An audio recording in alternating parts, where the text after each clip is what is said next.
You remember the Cleavers? Y'all thought I was talking about that white family, didn't you? The ones with the nice house, the white picket fence, and the kid named Beaver? Yeah, we know why that's the first thought. America loved them. They were polite, predictable, patriotic even. The kind of family that made you believe that the system actually worked. I mean, not us, but you know.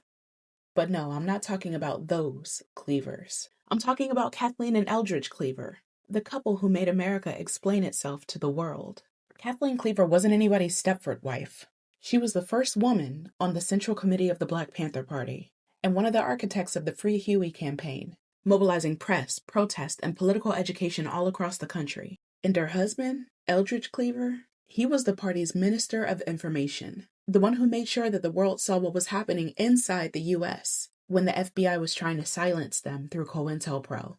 By 1969, the Panthers weren't just fighting local police. They were indicting the United States on the global stage. After a police shootout in Oakland, Eldridge fled to Cuba. Then he went to Algeria, and that's where he founded the international section of the Black Panther Party. It operated like a revolutionary embassy, connecting exiled activists, African liberation movements, and journalists from across the global South.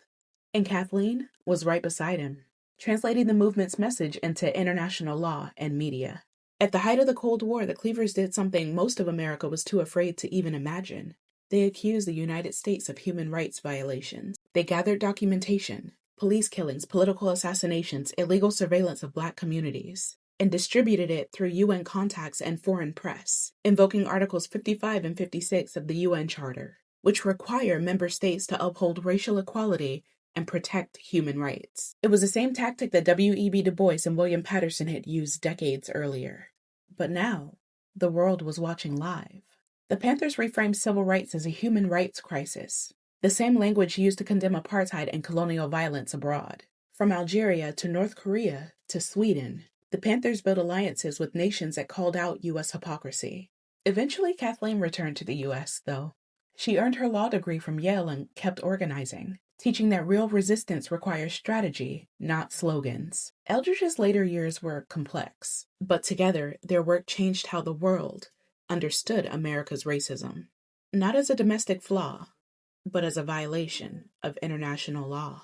Before social media, before hashtags, before anyone said systemic racism, the Cleavers had already turned it into evidence. They didn't just challenge America, they documented it.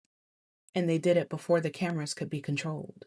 So yeah, America had the Cleavers smiling through suburbia, but the real Cleavers were the ones who made the world stop smiling at America. Say their names: Kathleen and Eldridge Cleaver.